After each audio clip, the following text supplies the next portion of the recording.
कहानी की शुरुआत होती है एक लड़की से जो अचानक नींद से जागती है। उसने महसूस किया कि उसके मुंह में कुछ घिनौना फंसा हुआ है। उसने उस लॉक को खोलने की कोशिश की, लेकिन वो किसी ने लॉक कर रखा था। वो बहुत घबरा गई थी और इधर उधर भागने लगी। भागते हुए वो एक बड़े मैदान में पहुंची, जहां उसने देखा कि बाकी लोग भी उसी की तरह परेशान हैं। सिर्फ वो लड़की ही नहीं, बल्कि वहां मौजूद हर इंसान के मुंह पर वैसा ही लॉक लगा हुआ था। मैदान के बीच में एक बड़ा सा लकड़ी का बक्सा रखा हुआ था। एक बहादुर आदमी ने हिम्मत दिखाई और बिना कुछ बोले वो बक्से की तरफ बढ़ा। पीछे खड़े एक बूढ़े आदमी ने उसे रोका और कहा कि ये कोई जाल हो सकता है, लेकिन उस आदमी ने उसकी बात नहीं सुनी। जैसे ही उसने दरवाजा तोड़ा, सब डर के मारे पीछे हट गए। सबको लगा कोई खतरनाक जानवर बाहर आएगा, लेकिन उसमें से एक सुअर बाहर निकला। ये देखकर सबने राहत की सांस ली। लेकिन तभी उस आदमी ने बक्से के अंदर कुछ और देखा। उसने हथियार उठाना शुरू किया और वहां एक चाबी भी मिली। जैसे ही उसने चाबी लगाई, उसके मुंह का लॉक खुल गया। धीरे धीरे सभी ने अपने लॉक खोल लिए और हथियार उठा लिए। लेकिन अभी वो तैयार हो ही रहे थे कि अचानक गोली चलने की आवाज आई। एक लड़की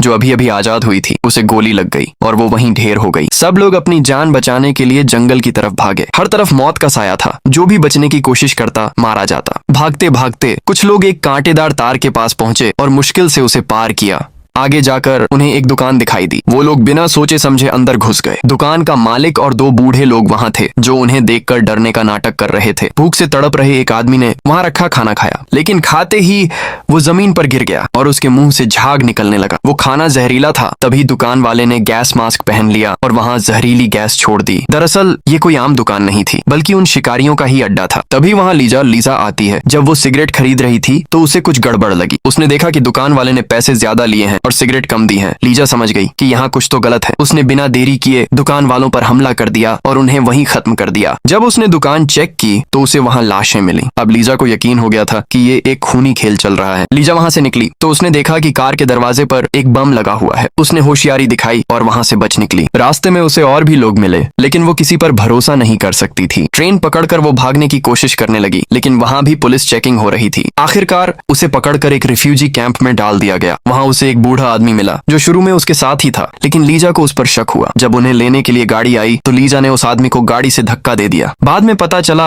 कि गाड़ी की डिक्की में उनके साथियों की लाशें थीं। लीजा का शक सही था। वो आदमी भी शिकारियों के साथ मिला हुआ था। अब लीजा शिकार नहीं बल्कि शिकारी बन चुकी थी। उसने फैसला किया कि वो इन अमीरों के खेल को खत्म करके रहेगी। रात के अंधेरे में वो उनके बेस पर पहुंच गई। एक एक करके उसने उन सारे शिकारियों को ढूंढकर मौत के घाट उतार दिया। आखिर में वो उस अमीर औरत के पास पहुंची जिसने ये सब प्लान किया था। दोनों के बीच जबरदस्त लड़ाई हुई। वो अमीर औरत मार्शल आर्ट्स में माहिर थी और उसने लीजा को घायल कर दिया। उसे लगा कि वो जीत गई है, लेकिन लीजा ने हार नहीं मानी। मौका मिलते ही लीजा ने उस औरत पर आखिरी वार किया और उसे मार गिराया। घायल होने के बावजूद